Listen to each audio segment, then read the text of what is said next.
साल 2018 की रिपोर्ट में वन नेशन वन इलेक्शन पर लॉ कमीशन ने क्या सुझाव दिया।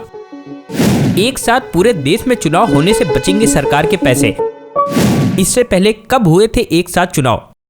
नमस्कार दोस्तों, मैं रतन सिंह और आप सभी का ट्रिगर न्यूज में स्वागत है। एक देश एक चुनाव पर केंद्र की मोदी सरकार ने शुक्रवार 1 सितंबर 2023 को कमेटी बनाई है। इस कमेटी के अध्यक्ष देश के पूर्व राष्ट्रपति रामनाथ कोविंद है।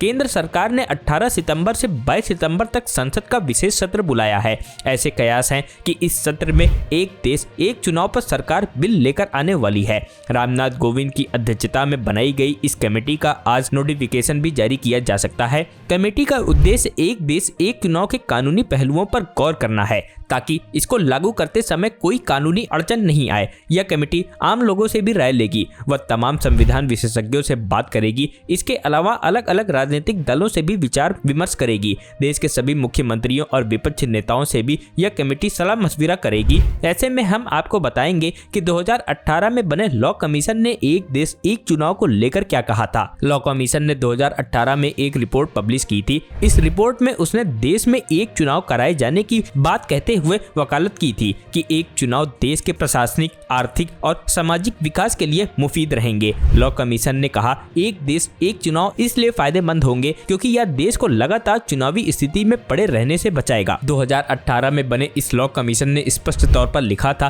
कि लोकसभा और राज्य विधानसभा में एक साथ चुनाव कराने में सार्वजनिक धन की बचत होगी। उन्होंने कहा, इससे प्रशासनिक व्यवस्था और सुरक्षा बलों पर भी बोझ कम होगा। इसके अलावा सरकार यह सुनिश्चित कर सकेगी कि सरकारी नीतियां बेहतर ढंग से आम लोगों तक पहुंच सके, क्योंकि एक बार चुनाव हो जाने से अमूमन 5 सालों तक चुनाव नहीं होंगे। केंद्रीय कानून मंत्रालय ने इस दौरान उपचुनाव भी एक साथ कराए जाने को लेकर जोर दिया। कमीशन ने कहा, आयोग ने जनप्रतिनिधित्व अधिनियम 1951 के प्रासंगिक प्रावधानों में संशोधन करने की भी सिफारिश की ताकि एक कैलेंडर में पड़ने वाले सभी उपचुनाव एक साथ आयोजित किए जा सके। लॉ कमीशन ने जब अपनी यह रिपोर्ट केंद्रीय कानून मंत्रालय को सौंपी तब इस रिपोर्ट को यह कहते हुए रोक लिया गया था कि इसके लिए संशोधन की जरूरत पड़ेगी। तब इस रिपोर्ट को लागू नहीं किया जा सका था। इसके अलावा सबसे बड़ी समस्या देश की सभी राजनीतिक पार्टियों को इस मुद्दे पर एक बैनर तले लाना था, जो कि प्रायोगिक रूप से संभव होता नहीं दिख रहा था। संविधान निर्माण के बाद से ही लोकसभा और राज्य विधानसभाओं के चुनाव 1951 से 1952, 1957, 1962